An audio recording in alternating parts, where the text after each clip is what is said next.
तो स्वागत है आपका राजस्थान इतिहास की इस क्लास में। आज की क्लास में हम वो टॉपिक पढ़ने वाले हैं जो राजस्थान इतिहास और राजस्थान भूगोल की सभी क्लासों में परमानेंटली या पढ़ाया जाता है, जिसका नाम है राजस्थान का एकीकरण। तो ये सारे नोट्स मैंने अपने खुद के हाथों से बनाए हुए हैं। तो सबसे पहले हम देखेंगे कि राजस्थान एकीकरण से पहले राजस्थान की रूपरेखा देखते हैं। तो एकीकरण से पहले राजस्थान में 19 रियासतें, 3 ठिकाने और एक केंद्र शासित प्रदेश था जो कि था अजमेर मेरवाड़ा, और 3 ठिकानों में था लारवा, कुशलगढ़ और निमराना।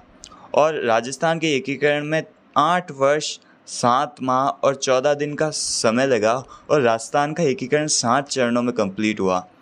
तो राजस्थान का एकीकरण पढ़ने से पहले हम एकीकरण की रूपरेखा देखते हैं कि राजस्थान एकीकरण मतलब राष्ट्रीय एकीकरण से पहले एकीकरण के और कौन कौन से प्रयास किए गए थे।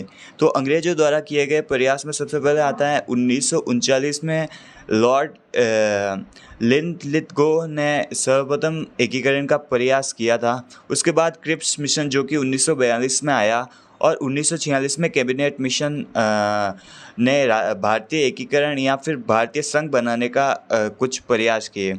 और फाइनली 3 जून 1947 में माउंटबेटन योजना ब्रिटेन से आई, जिसमें कि भारतीय एकीकरण की बात लिखी हुई थी और भारत को 2 टुकड़ों में, भारत और पाकिस्तान में बांटने या फिर भारत पाकिस्तान विभाजन की बात कही गई थी। इसी माउंटबेटन योजना की 8वीं धारा में देशी रियासतों 8वीं धारा में ये कहा गया था कि भारत के 2 टुकड़े किए जाएंगे, एक भारत देश बनेगा, एक पाकिस्तान देश बनेगा। और कुछ शर्तें रखी गई थी, जिसमें कि शर्त थी कि जिस राज्य की जनसंख्या 10 लाख से ऊपर और वार्षिक आय 1 करोड़ से ऊपर है, वह अपना स्वतंत्र अस्तित्व रख सकता है, और या फिर भारत और पाकिस्तान किसी इन दोनों में से एक में सम्मिलित हो सकता है। और 18 जुलाई 1947 को भारत स्वतंत्रता अधिनियम आया। यही क्रिप्स माउंटबेटन योजना और भारत स्वतंत्रता अधिनियम दोनों एक ही बात है। वो आया जिसमें कि जिसकी 8वीं धारा में ये लिखा गया था कि देशी रियासतों को अंग्रेजों से मुक्त किया जाए। उसके बाद अंग्रेजों के प्रयास तो थे, और जैसे कि मैंने बताया कि वो 10 लाख एक शर्त थी, जिसकी जनसंख्या 10 लाख से ऊपर और जिसकी वार्षिक आय 1 करोड़ से ऊपर है, वह स्वतंत्र रह सकता है या फिर भारत और पाकिस्तान दोनों में से किसी में भी सम्मिलित हो सकता है। तो इसी कारण राजाओं ने भी प्रयास किए कि अगर हम आसपास की छोटी रियासतों को मिलाकर एक बड़ी रियासत बना लें जो कि इन शर्तों पे खरी उतर सकती हैं, तो हम स्वतंत्र रह सकते हैं। तो राजाओं द्वारा किए गए एकीकरण के प्रयास में सबसे पहले जिसने भागीदारी निभाई वो है भीम सिंह, जो कि कोटा के शासक थे। उन्होंने आसपास की रियासतों को मिलाकर वृहत हड़ौती का निर्माण करना चाहा, परंतु जब बूंदी, कोटा और बाकी रियासतों में बातचीत हुई तो भीम सिंह ने यह कहा कि मैं बनूंगा इस वृहत हड़ौती का सर्वसर्वा। बट जो वंश परंपरा में कोटा के शासक बूंदी के चौहानों से नीचे आते थे, तो इसी कारण बूंदी ने हस्तक्षेप किया और ये वृहत हड़ौती का निर्माण नहीं हो सका। उसके बाद नेक्स्ट भूपाल सिंह में जो कि मेवाड़ के शासक थे, उन्होंने राजस्थान यूनियन का निर्माण किया 25 व 26 जून में, जिसमें कि राजस्थान के 22 शासकों ने भाग लिया, और 23 मई 1947 को राजस्थान यूनियन का निर्माण हुआ। उसके बाद व्रत ढूंढाड़ जो कि मानसिंह सेकेंड जयपुर के शासक थे, आमेर के शासक, उन्होंने व्रत ढूंढाड़ का निर्माण किया। व्रत वागड़ जो कि लक्ष्मण सिंह बांसवाड़ा के शासक थे, डूंगरपुर के शासक थे, उन्होंने भी व्रत वागड़ का निर्माण किया। तो अब तक हमने पढ़ा कि राजस्थान एकीकरण में अंग्रेजों द्वारा किए गए प्रयास और राजस्थान के राजाओं द्वारा किए गए प्रयास। तो अब हम पढ़ेंगे कि राजस्थान राष्ट्रीय एकीकरण कौन से विभाग द्वारा हुआ। तो ये तो सब छोटे मोटे प्रयास थे। असली राष्ट्रीय एकीकरण जो कि सरदार वल्लभ भाई पटेल ने किया।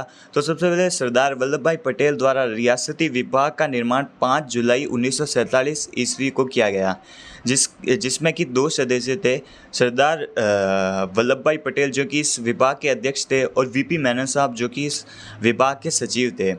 इस रियासती विभाग का काम था कि राजस्थान या फिर पूरे राष्ट्र में एकीकरण का काम करना, वो भी 15 अगस्त से पहले। तो भारत में कुल 565 रियासतें थी जिनका एकीकरण उन्हें 5 जुलाई से 15 अगस्त के बीच में करना था।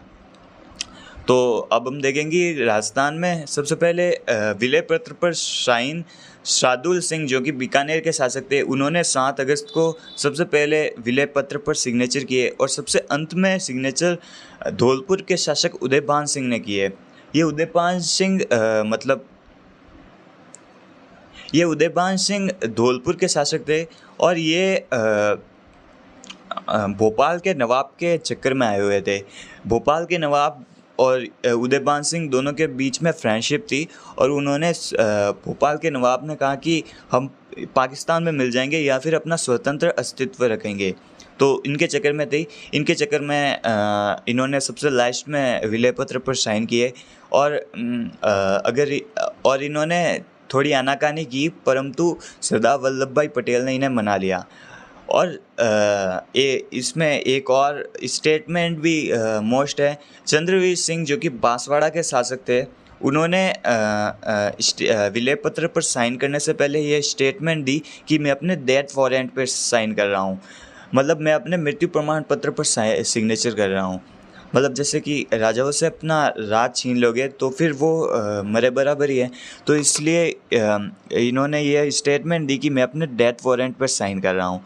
अब हम देखेंगे कि राजस्थान का एकीकरण कैसे हुआ। तो राजस्थान मतलब राष्ट्रीय एकीकरण में महत्वपूर्ण भूमिका निभाने वाले सरदार वल्लभ भाई पटेल और इस रियासती विभाग के सचिव वीपी मेनन ने एक किताब लिखी, the integration of Indian state, और एक विदेशी भी थे, डैमनिक लेपियर, जिन्होंने फ्रीडम एट मिडनाइट पुस्तक लिखी।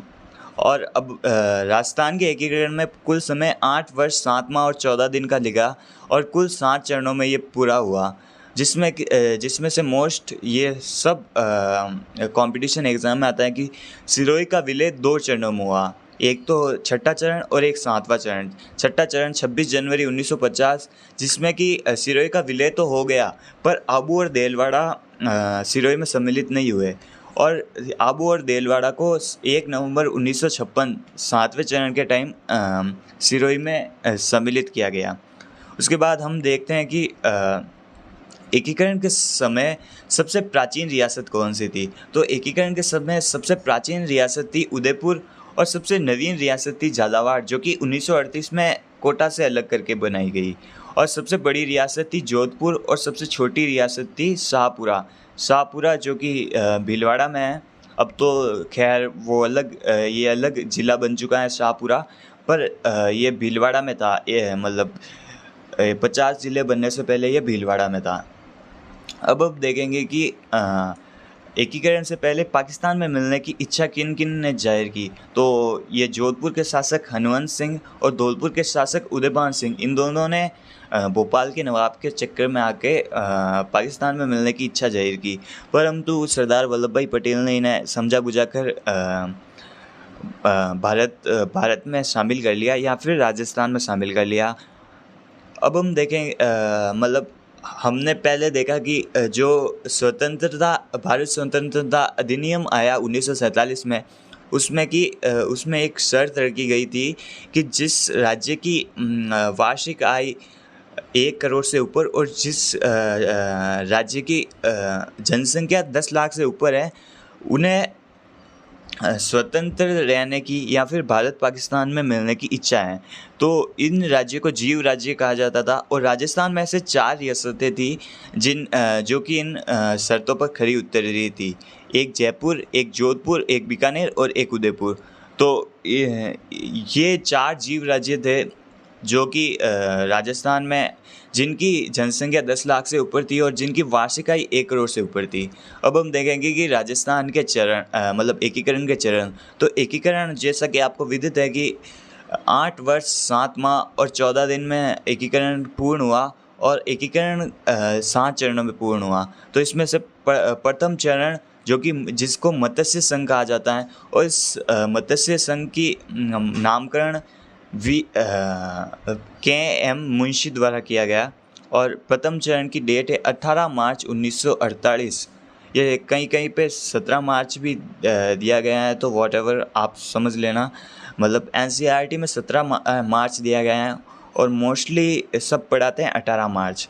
उसके बाद द्वितीय चरण में 25 मार्च 1948 और नामकरण किया गया पूर्वी राजस्थान। तृतीय चरण में 18 अप्रैल 1948 जिसका नामकरण किया गया संयुक्त राजस्थान। चौथा चरण 30 मार्च 1949 वृहत राजस्थान। पाँचवा चरण 15 मई 1949 संयुक्त वृहत राजस्थान। छठा चरण 26 जनवरी 1950 जो कि फाइनली राजस्थान नामकरण किया गया। और इसके बाद भी राजस्थान 7वां चरण में अबू और देलवाड़ा को राजस्थान में शामिल किया गया जो कि 1 नवंबर 1956 में। तो अब हम स्टार्ट करते हैं राजस्थान एकीकरण का प्रथम चरण जिसे कि मत्स्य संघ के नाम से जाना जाता है और इसकी डेट है 18 मार्च 1948 और मत्स्य संघ का नामकरण के.एम. मुंशी द्वारा किया गया। इसमें 4 रियासतों को शामिल किया गया ABCD अलवर, भरतपुर, धौलपुर और करौली। एक ठिकाना था निमराना। अलवर के प्रधान अब हम पहले देख लेते हैं कि मतलब प्रथम चरण में किसी भी और रियासतों को शामिल किया जा सकता था, जैसे जयपुर हो गई, जोधपुर हो गई, मतलब बड़ी रियासतों को भी शामिल कर सकते थे।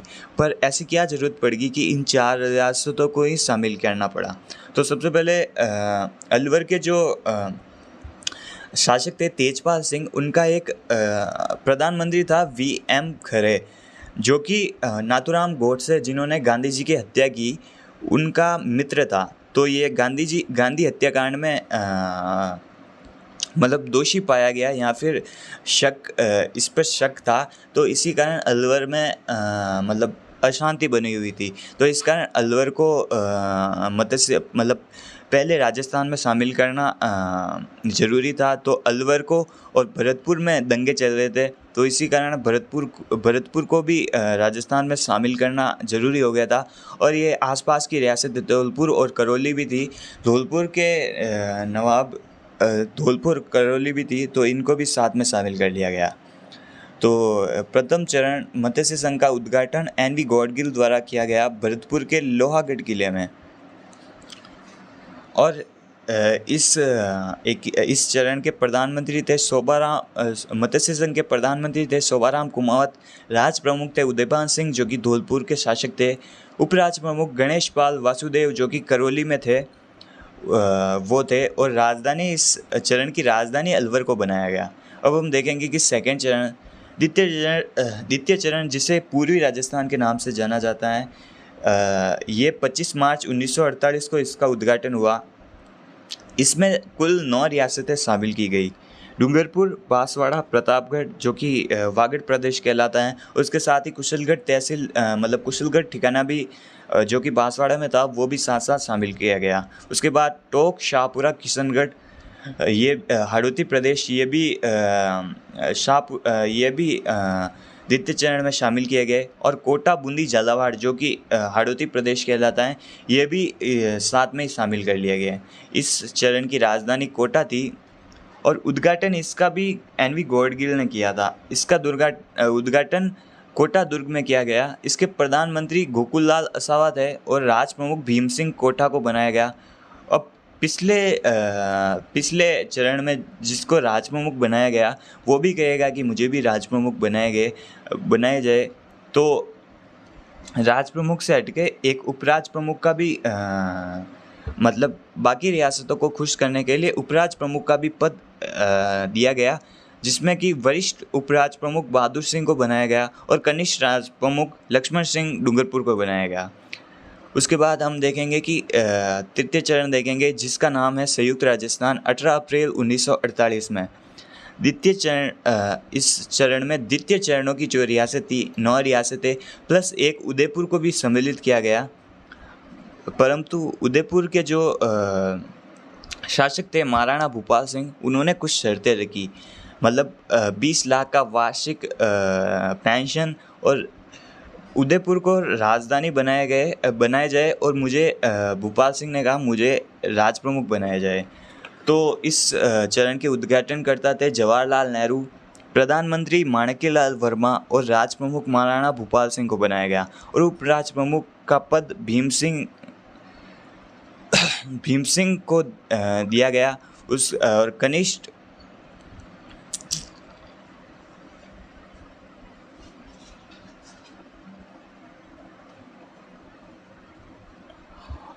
राष्ट्र प्रमुख बहादुर सिंह और लक्ष्मण सिंह को बनाया गया। उसके बाद हम देखेंगे कि राजस्थान एकीकरण का चौथा चरण, जिसे व्रत राजस्थान भी कहते हैं, मतलब जिसका नामकरण व्रत राजस्थान किया गया, यह 30 मार्च 1949 को बनाया गया।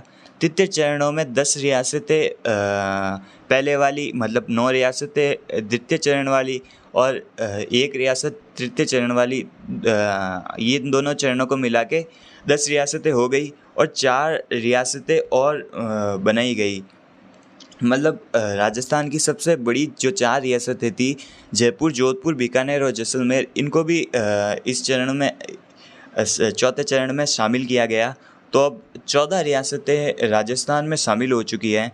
इसकी राजधानी जयपुर को बनाया गया और जयपुर को राजधानी बनाने के लिए एक समिति का गठन किया गया, जिसका नाम है सत्यनारायण राव समिति, पी सत्यनारायण राव समिति, जिसने कि जयपुर को राजधानी बनाया। हाईकोर्ट जोधपुर में रखा, शिक्षा विभाग बीकानेर में, खनिज विभाग उदयपुर में, वन और सहकारी विभाग कोटा में और कृषि विभाग भरतपुर। मतलब इन्होंने सभी शक्तियों का डिस्ट्रीब्यूशन अपने हिसाब से किया। उसके बाद इस चरण का उद्घाटन करता, मतलब इस समय तक राजस्थान, मतलब मोटा मोटा राजस्थान जो कि अब दिख रहा है वो बन चुका था। तो इसका उद्घाटन स्वयं वल्लभ भाई पटेल ने किया। इसका प्रधानमंत्री हीरालाल शास्त्री को बनाया गया, राज प्रमुख मान सिंह सेकंड को बनाया गया और महाराज प्रमुख भूपाल सिंह को बनाया गया। अब तक हमने 4 चरण पढ़ लिए हैं। तो मत्स्य राजस्थान में जो 4 रियासतें हमने शामिल की थी, वो मतलब हमारा ये डिसाइड नहीं था कि ये राजस्थान में मिलेगी या फिर मध्य प्रदेश में।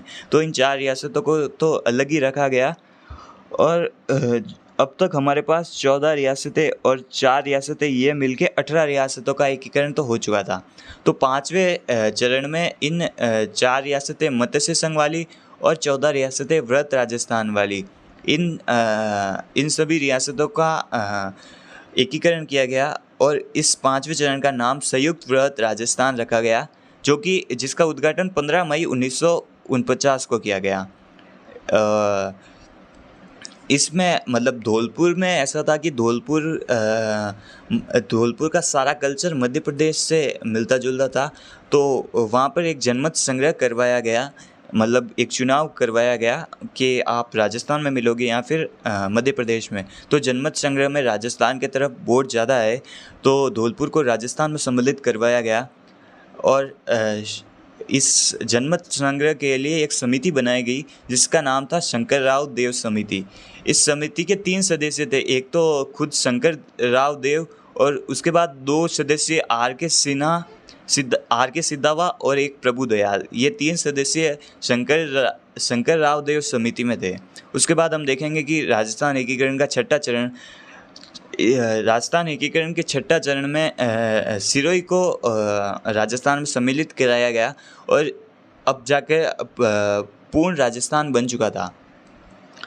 मतलब राजस्थान पूरा बन चुका था, परंतु सिरोही रियासत में जो कि मेन केंद्र है, जैसे आबू हिल स्टेशन है, देलवाड़ा के जैन मंदिर फेमस है, तो इनको छोड़कर सिरोही रियासत को राजस्थान में सम्मिलित करवाया गया।